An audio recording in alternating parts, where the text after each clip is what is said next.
Assalamualaikum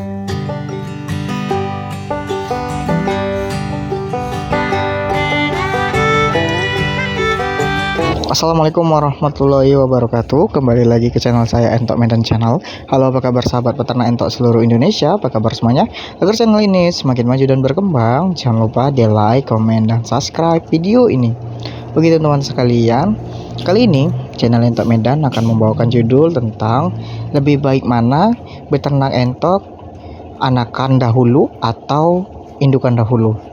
Intinya teman-teman sekalian, kita akan membahas lebih bagus beternak entok yang besar dahulu, sudah berdewasa dahulu, atau beternak entok dari awal yang mana kita membeli DOE anakan entok. Oke, simak video ini tanpa di-skip agar teman-teman sekalian bisa paham apa yang akan saya sampaikan di video ini. Nah, saya akan menjawab beberapa pertanyaan teman-teman sekalian yang sudah bertanya melalui WhatsApp ataupun menelpon secara langsung. Banyak sekali kebingungan dalam proses pemeliharaan entok ini, yang mana mereka itu bimbang harus beternak anakan entok dahulu atau diindukan. Nah, di sini ada plus minusnya teman-teman sekalian. Kalau teman-teman sekalian itu masih belum pernah sama sekali beternak entok, saya sarankan, ini masih pemula sekali, benar-benar pemula, masih belum pernah ada ilmu dalam beternak entok, ataupun dia memang pernah beternak ayam ataupun angsa ataupun bebek. Jadi saran saya, dia itu langsung membeli indukan saja ataupun membeli basor dulu, karena indukan dan basor ini sudah tahan teman-teman sekalian.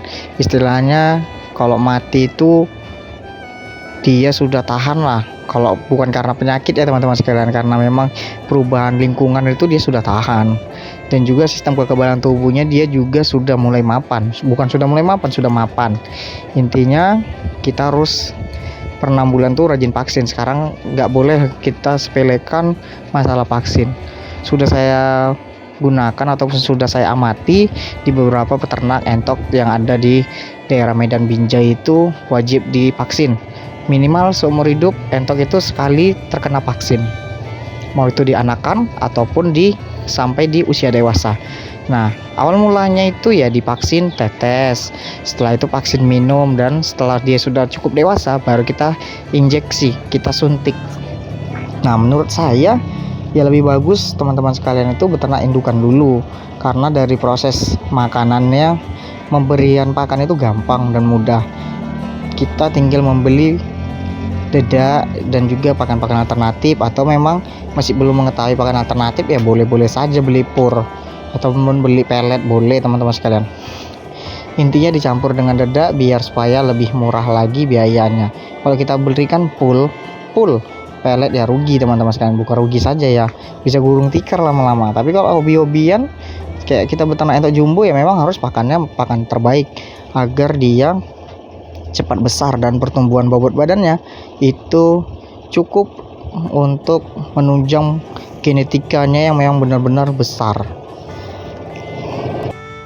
Nah, keunggulan lainnya kita beternak entok di dewasa, sudah besar, sudah basor gitu, sudah kuat, ialah proses breeding ataupun proses perkembangannya lebih cepat. Berbeda jauh dengan kita membeli anakan entok. Yang mana kalau kita membeli anakan entok itu, jika kita ingin mengawinkan atau membreeding untuk menghasilkan DOE anakan entok kembali, itu cukup lama teman-teman sekalian.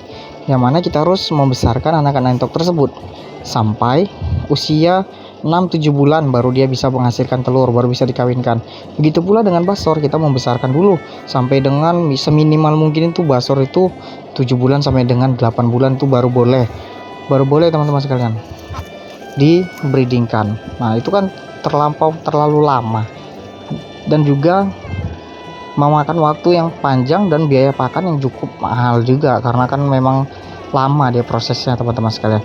Tapi kalau kita beternak entok di basor sama dengan indukan, contohnya kita membeli 1 ekor jantan dan 5 ekor indukan, itu dalam jangka waktu selambat-lambatnya teman-teman sekalian 2 bulan kita sudah menghasilkan DOE anakan entok pada periode berikutnya, yang mana 2 bulan kita sudah bisa menghasilkan anakan entok kembali, ataupun kita sudah bisa menghasilkan anakan entok untuk kita besarkan ataupun untuk kita kembangkan. Nah, di situ baru kita bisa belajar cara membesarkan anakan entok, karena kita sudah bisa memelihara indukan dewasa sampai dengan bertelur. Kalau sudah sampai bertelur, sampai menetas, berarti teman-teman sekalian sudah sukses dalam proses breeding. Breeding ini kita ternakkan indukan dan basor untuk menghasilkan keturunannya. Ini namanya breeding teman-teman sekalian, untuk menghasilkan anakan entok, untuk menghasilkan keturunan dari yang kita ternakkan tadi. Nah, bagi teman-teman sekalian yang memang beternak entoknya dari anakan, itu saya sarankan, memang dia terlalu lama, tapi dia bisa induk anakan entok itu kalau dia dewasa nanti bisa jinak-jinak. Kita tahu sifat dan karakter anakan entok kita, karena memang kita peliharanya dari kecil, berbeda dengan indukan kita beli besar. Kalau memang kita berikan dari luar, basor dan indukan itu biasakan sayapnya itu kita potong beberapa, karena kan kita tidak tahu karakter indukan tersebut. Kadang ada memang karakter indukan itu suka terbang teman-teman sekalian.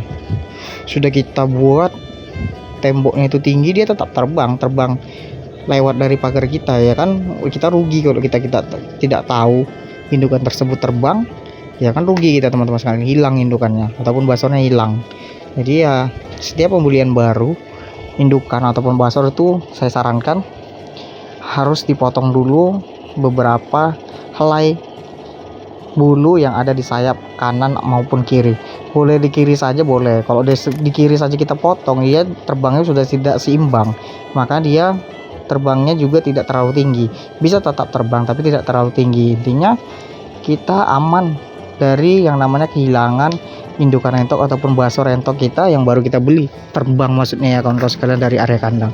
Nah, kalau membeli anakan entok itu saya sarankan awal mulanya itu sudah memiliki kandang yang benar-benar standar untuk membesarkan anakan entok ataupun memelihara anakan entok, yang mana kandang tersebut bisa dibuat dengan media kayu ataupun rangka baja. Sekarang ada yang rangka baja itu bisa seumur hidup tahan, anti lapuk. Nah, kalau dari kayu saya sarankan lantainya itu menggunakan alas dari kawat jaring, kawat hijau boleh, kawat yang putih bening itu anti karat itu boleh juga. Itu sangat bagus teman-teman sekalian. Tujuannya membuat alas dengan kawat jaring ialah agar anakan entoknya tadi pada saat dia buang kotorannya langsung turun ke tanah, tidak terkena bulunya lagi. Kalau terkena bulunya biasanya bulu entoknya itu jadi lembab, jadi kotor, dan juga dapat menimbulkan penyakit. Bukan dapat, memang sering sekali penyakit entok itu khususnya di anakan itu terjangkit dari kotorannya sendiri, karena memang banyak sekali sahabat peternak entok itu yang lantainya itu beralaskan dengan kayu.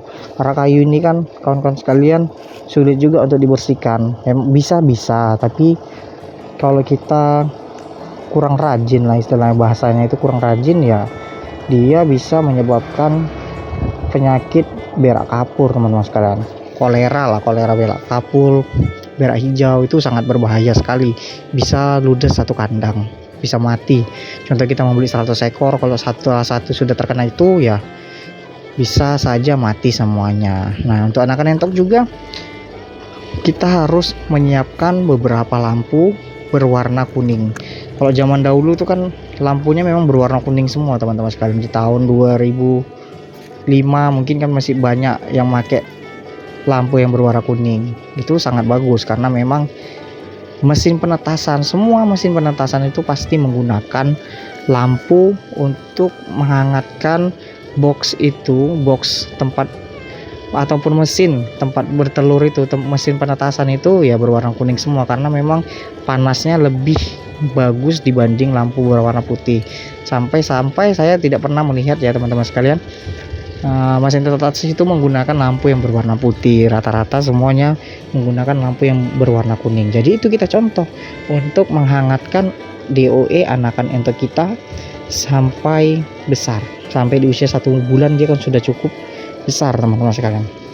Nah, itu kita hidupkan lampu non-stop ataupun dari pagi sampai malam, ataupun kalau memang menghemat listrik dari habis maghrib itu jam 6 sampai pagi baru dimatikan. Itu bisa teman-teman sekalian. Di pagi hari bisa kita jemur untuk agar bulunya bagus dan pertumbuhannya juga bagus, itu biasa saya jemur anakan entok tuh di pagi jam 8. Itu tidak perlu terlalu lama, kita penjemurannya hanya 15 menit 10 menit sudah teman-teman sekalian. Nah, untuk anakan entok ini saya sarankan teman-teman sekalian menggunakan pakan untuk ayam kampung, untuk ayam broiler boleh, pakan starter untuk anakan ayam. Intinya dia halus seperti tepung awal mulanya, itu sangat bagus untuk pertumbuhan anakan entok. Dia pun mudah dalam proses makan karena dia memang butik masih kayak tepung. Nah, jadi anakan entok ini menyukai pakan yang kita berikan. Setelah dia meranjak di usia 2 minggu, lalu kita bisa mengganti pakannya dari pakan starter menuju pakan yang sudah mulai ada teksturnya agak kasar sedikit. Saya biasa menggunakan Bravo ataupun Vivo, itu mereknya ya teman-teman sekalian, 511, ukurannya dia 511, ada yang agak kasar sedikit 512, tapi biasa saya menggunakan Vivo ataupun Bravo yang 511 dahulu teman-teman sekalian, sampai di usia 1 bulan. Nah, untuk anakan entok juga kita harus sudah menyiapkan tempat minumannya, tempat makannya itu sudah ready sebelum kita membeli anakan entok. Jangan kita membeli anakan entok tapi kandangnya belum selesai dan juga tempat makannya belum ada, tempat minumnya belum ada. Nah, itu harus kita siapkan dahulu. Nah, untuk membeli indukan, untuk membeli anakan entok, sebelumnya kawan-kawan sekalian itu saya sarankan membeli Vita Chicks. Itu banyak sekali Vita Chicks di toko pakan hewan, toko peternakan. Vita Chicks kalau pertama kali beli juga itu bisa menggunakan Neobro juga sangat bagus. Tujuannya untuk mencegah anakan entok kita ini stres dari perjalanan jauh. Jadi dia bisa fit kembali dalam jangka waktu 1 jam sudah fit lagi dia teman-teman.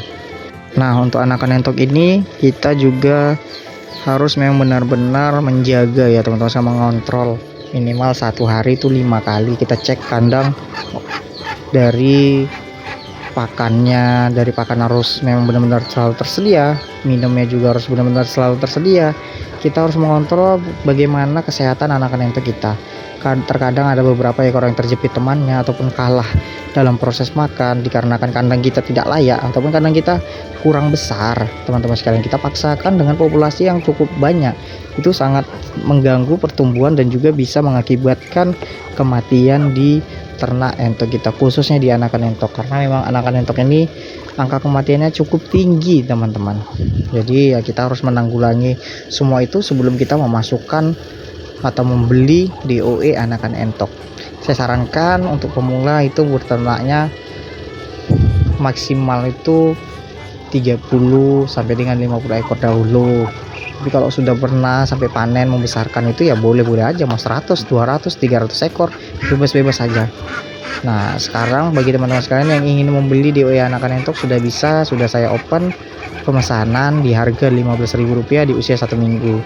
Saya buat di harga Rp15.000 karena memang entok lokal saya ini walaupun entok lokal tapi kualitasnya super.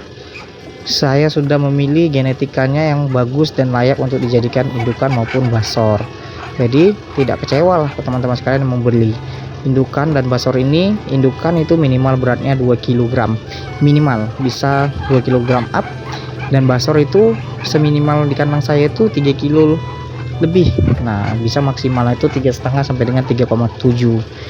Ya, memang saya masih berfokus di ternak entok lokal. Nanti kalau memang ada rezeki lebih, saya akan beternak entok jumbo ataupun entok rambon untuk memperbaiki genetika yang ada di kandang.